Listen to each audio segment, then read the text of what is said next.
The United States printed 35% of all the currency it has ever made in the history of the United States in 2020. You heard me correctly.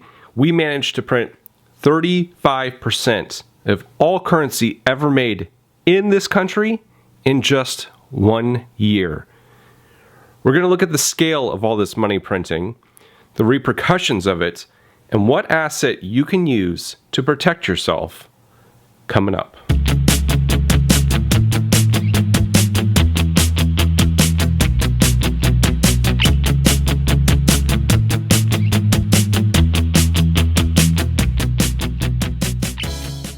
Hey everyone, welcome to Campbell's Coins.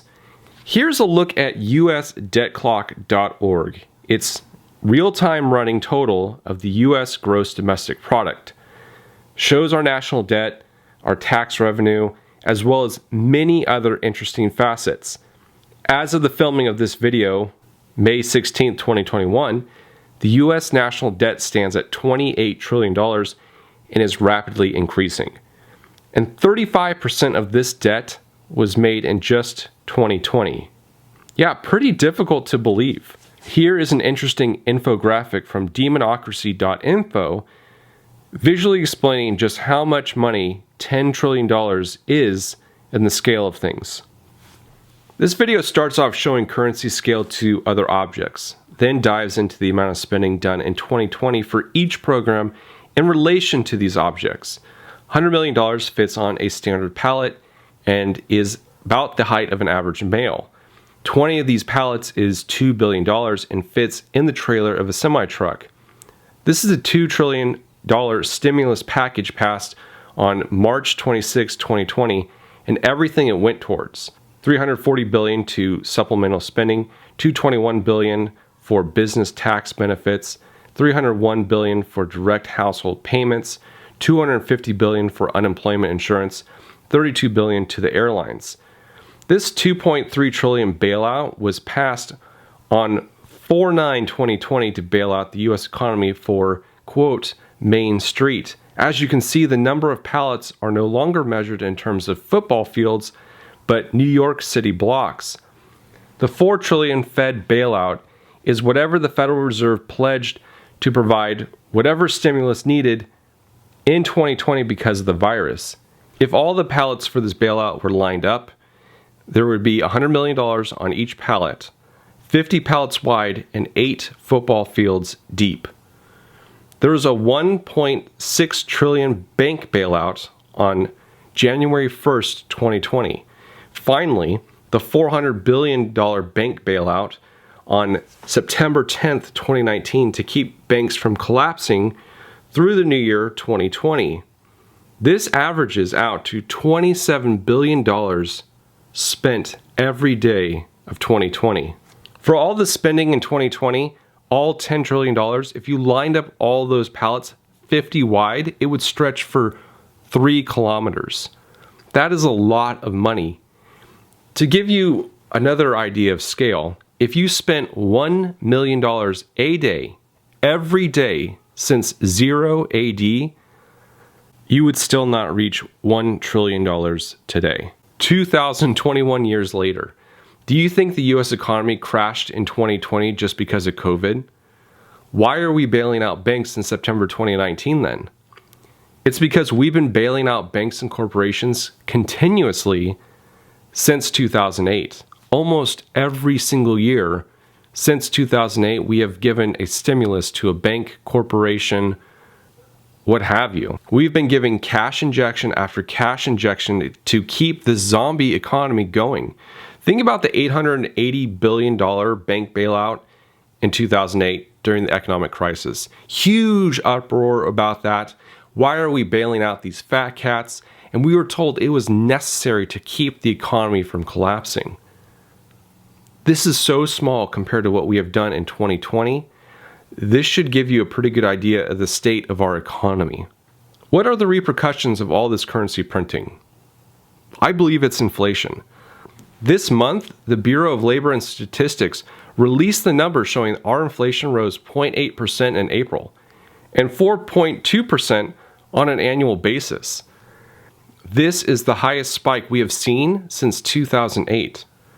Certainly, much higher than officials expected. We are living in unprecedented times. We used to talk about currency in the context of billions. Now we talk about currency in the context of trillions. Prices are up on nearly everything. Look around you. Food, vehicles, healthcare, insurance, gas, timber, schooling, home prices. The list goes on and on. Everyone is being affected by this. Your packages, it's called shrinkflation. Maybe the food prices remain the same, but the packages are shrinking. The size of those items inside a box are shrinking. So you think you're paying the same amount year after year, but the items that you're buying are smaller year after year. Clearly, from the pricing on some commodities and other items, it appears we have inflation. But are we headed to hyperinflation? Even the greatest economists can't seem to agree on this topic. Some say deflationary first, then hyperinflation, while others say we're going right to hyperinflation. I personally cannot say one way or another. But what I can say, what I can speak to, is that things aren't right. The numbers we are told, from unemployment rates to the consumer price index to bailout after bailout, should really alarm people. When there are jobs to fill, but people don't want to go to work because they're paid more on unemployment, this should upset people. When banks and corporations are bailed out year after year instead of being allowed to fail, this should tell you something and worry you. If these bailouts show you anything, it's that no one is coming to bail you out. Corporations and banks, sure, the government will come for them. Citizens holding up this country, not so much. Tell me, how much did you get during the last stimulus? Maybe $1,400? Maybe a little bit more if you had a couple dependents? Biden doled out $2.9 trillion in the last stimulus package in 2021. If that $2.9 trillion were sent to every citizen of the United States, all 350 million of us, that comes out to a little over $8,000 each. But hey, you got $1,400. It's a joke, and the punchline is the American population. So what do you do to protect yourself? For me, I stack precious metals. I've spent the last 2 years working on this channel, sharing my passion with as many people as I can get the word out to, because I don't want to see you suffer. Suffer from a system that doesn't care about you beyond what you can bring in terms of tax dollars. I believe there is a better way, and when people realize it, the sooner that we can tell the system to go screw itself. For me, I stack gold and silver. These two metals are true money as defined by the US Constitution, and they have been money for thousands upon thousands of years. If you're interested, check out the other videos I have on my channel discussing the rarity of these metals and how they can help you preserve and protect your wealth. If you made it this far in the video, you guys and gals are my super stackers, and I truly appreciate you. Thank you all for watching. This is Campbell's Coins, and that is my 2 cents.